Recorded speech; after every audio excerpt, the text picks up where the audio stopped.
Mon nom est Nicolas Pompini-Mognard, je suis le président et fondateur d'APO Group, qui est un cabinet de conseil en relations presse et aussi un distributeur de communiqués de presse en Afrique et au Moyen-Orient. La compagnie vient de célébrer son 11e anniversaire. Je viens pour ma part de me retirer de ma position de directeur général. Je suis désormais président et j'ai nommé un nouveau directeur général qui est Lionel Reyna, qui est l'ancien vice-président de Orange Business Service, qui est la branche B2B, la branche entreprise du géant des télécoms français Orange. Lionel Reyna était aussi directeur Moyen-Orient de Accenture, le cabinet de conseil. Donc APO Group, comme je le disais, est un cabinet de conseil en relations presse, aussi un distributeur de communiqués de presse. Nous servons près de 300 clients, 85% de multinationales, donc des entreprises que vous connaissez bien comme Uber, Facebook, DHL, Orange, etc. Et puis aussi des institutions internationales, des ONG internationales et des personnalités. L'entreprise se porte très bien puisque nous avons publié un rapport annuel il y a quelques semaines et nous avons annoncé au marché que nous avons doublé notre chiffre d'affaires en 2 ans et nous avons réalisé en 2018 une croissance de 60%.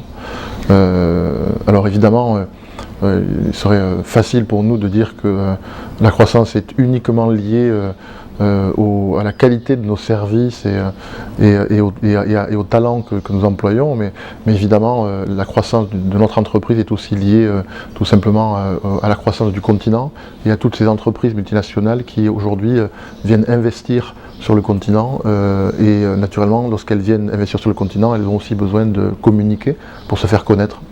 Donc on voit bien que les multinationales qui investissent massivement sur le continent africain, bien souvent au départ de l'Afrique du Sud, on sait qu'il y a près de 400 entreprises américaines qui disposent d'un siège en Afrique du Sud, et bien ces entreprises sont de plus en plus nombreuses à vouloir maintenant s'étendre à travers l'Afrique, et pour ce faire elles ont besoin de dépenser en communication, en relations publiques. Voilà, c'est ce que nous faisons, nous les aidons à développer leur image, développer leur brand à travers le continent africain.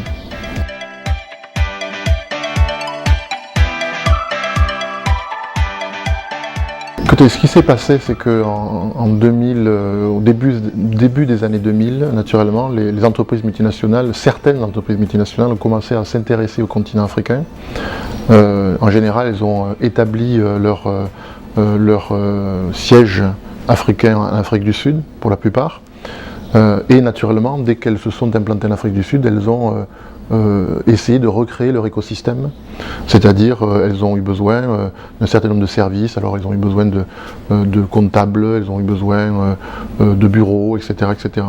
Et donc les entreprises de services aux entreprises, on peut penser à Regus par exemple pour les bureaux, on peut penser PricewaterhouseCoopers, McKinsey, etc., les cabinets de conseil qui habituellement fournissaient des services aux entreprises lorsqu'elles étaient à New York, à Londres, à Paris, etc., ont suivi.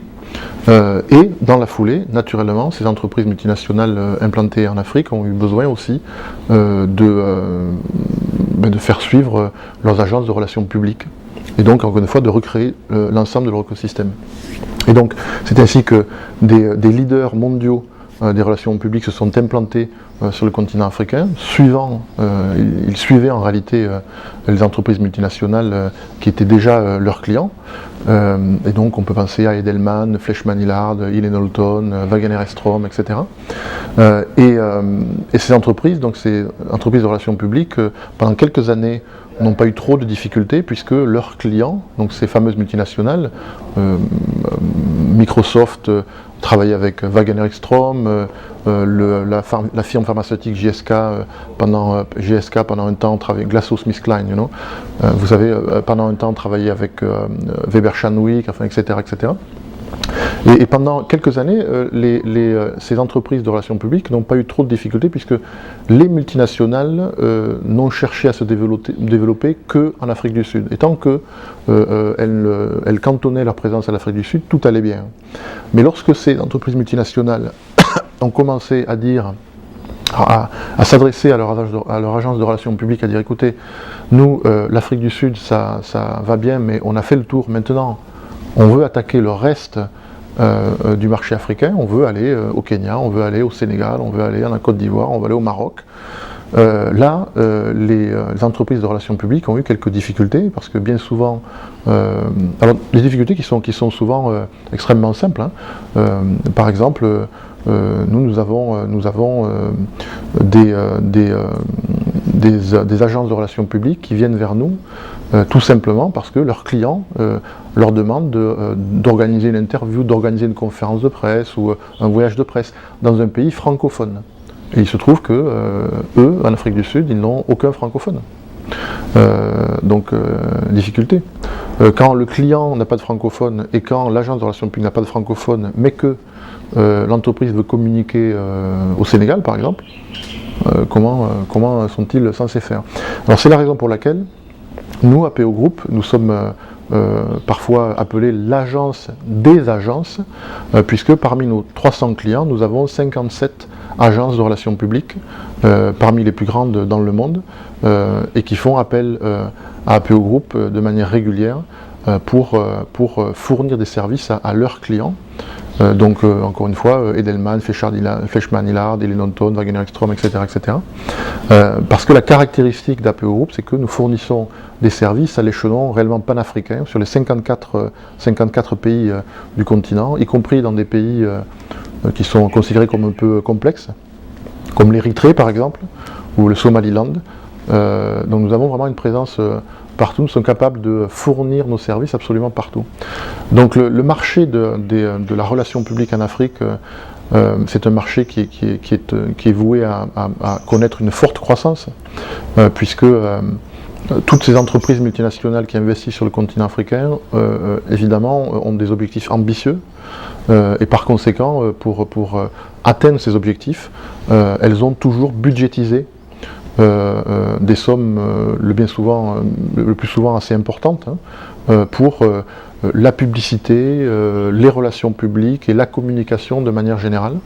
Lors de conférences que j'ai tenues récemment à Dakar, je serai la semaine prochaine en Ouganda pour tenir une conférence devant les étudiants en journalisme et les étudiants en communication, j'explique comment il est évident que nous allons observer dans les années qui vont venir une hausse massive des dépenses publicitaires en provenance des multinationales en Afrique. J'explique aussi comment et pourquoi cette manne financière pourrait très facilement échapper en fait aux médias africains, puisque nous savons que les Africains, les populations africaines, on a vu la récente étude de Ipsos qui a été publiée au Nigeria et qui a établi que les classes moyennes du Nigeria commencent à passer plus de temps devant les chaînes internationales que devant les chaînes du Nigeria. Donc on voit bien le risque, on voit bien que si cette tendance se confirme, on voit bien que si les Africains commencent à passer plus de temps devant les chaînes internationales, et bien lorsque les entreprises multinationales vont vouloir dépenser leur budget publicitaire, au lieu d'aller donner de l'argent et acheter de la publicité dans les médias africains au niveau national en disant voilà je vais acheter de la publicité à la chaîne du Nigeria, à la chaîne du Kenya, à la chaîne etc. Eh bien si elles ont l'alternative, elles ont la possibilité avec un seul interlocuteur, CNN, BBC, Al Jazeera, de toucher la totalité de ces pays, bien évidemment elles n'y penseront pas deux fois. Au lieu d'acheter de la publicité auprès des médias africains, elles vont acheter de la publicité auprès des médias internationaux, d'autant que évidemment ces entreprises sont déjà en contact, bien souvent au niveau du siège, etc. Donc beaucoup de choses positives. Vous savez, je suis un ancien journaliste, hein, donc je m'intéresse beaucoup à la manière dont les médias africains, j'étais président délégué de l'association de la presse panafricaine, etc. Donc je m'intéresse beaucoup au développement de la presse africaine. Et là, je crois qu'il y a vraiment un gros enjeu C'est un enjeu qui est lié au contenu. Et évidemment, il faut toujours rappeler, se souvenir que les médias sont des entreprises comme les autres. Elles ont besoin d'argent pour investir, pour recruter, pour financer leur digitalisation, etc. etc.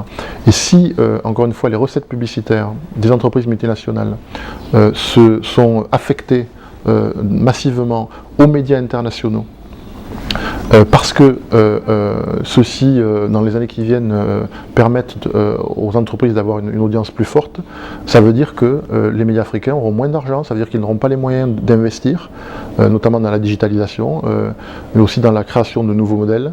Ça veut dire qu'ils n'auront pas les moyens de retenir les talents. Ça veut aussi dire que l'Afrique peut se retrouver confrontée à des problématiques liées à la souveraineté réellement et aussi à l'acculturation, c'est-à-dire que se passe-t-il dans un pays, si on prend le Maroc par exemple, si au Maroc, dans 5 ans, les Marocains apprennent ce qu'il se passe dans leur pays à travers les médias internationaux et majoritairement à travers les médias internationaux.